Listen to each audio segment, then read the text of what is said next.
Are you ready to transform your summer into an epic splash-tastic adventure? Say goodbye to wasteful, single-use water balloons and hello to the ultimate in reusable, eco-friendly fun with reusable water balloons. Check out the link in the video description to get yours on Amazon today. To view this video, please enable JavaScript and consider upgrading to a web browser that supports HTML5 video. On paper, the swearing-in of new and re-elected MPs at Westminster sounds like one of the most monotonous events imaginable. Over the course of 3 days, 650 people line up to swear loyalty to King Charles, his heirs, and successors before they're able to take part in debates or vote. But thanks to the immense diversity of the new House of Commons, there have been a number of eye-catching moments from this ceremonial formality in the past couple of days.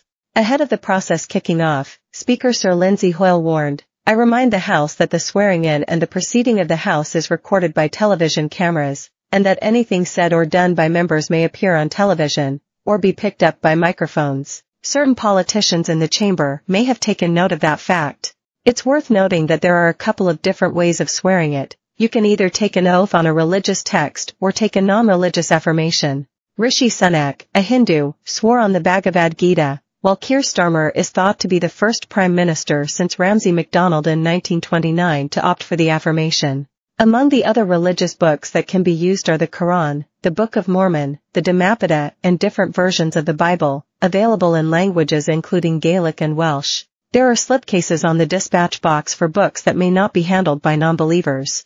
All MPs are required to say the oath in English, though they are allowed to repeat it in one of 3 different languages: Welsh, Scottish Gaelic, or Cornish. In this session, we've heard Welsh oaths from the 4 Plaid Cymru MPs and Cornish ones from all 6 of Cornwall's new MPs, from both the Labour Party and the Liberal Democrats. But what about those MPs who don't support the monarchy?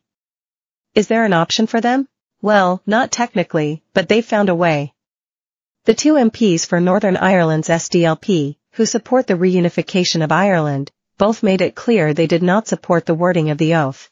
Westminster leader Colm Eastwood prefaced his oath by saying, "I'll read out this empty formula in order to represent my constituents, but it's under protest." He then finished off by saying, "My true allegiance is to the people of Derry and the people of Ireland." His colleague Claire Hanna gave a similar sentiment ahead of her oath, speaking in Irish before repeating her words in English. "In friendship and in hope of a reconciled, new Ireland, my allegiance is to the people of Belfast South and Mid Down, and I say these words in order to serve them." Labour MP Clive Lewis, a Republican, said, "I take this oath under protest and in the hope that one day my fellow citizens will democratically decide to live in a republic." Perhaps the most famous Republican in Westminster, former Labour leader Jeremy Corbyn, didn't add any extra wording when taking his affirmation.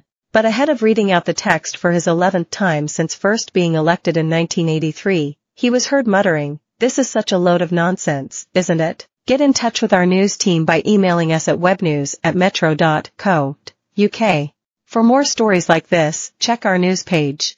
More, forget Dishy Rishi, Keir Starmer is the Downing Street daddy. More, Gogglebox fans can't look at Lee and Jenny again after Sir Keir Starmer revelation. More, loose women star flashes breasts outside Parliament after special cause is ignored for too long. Privacy policy.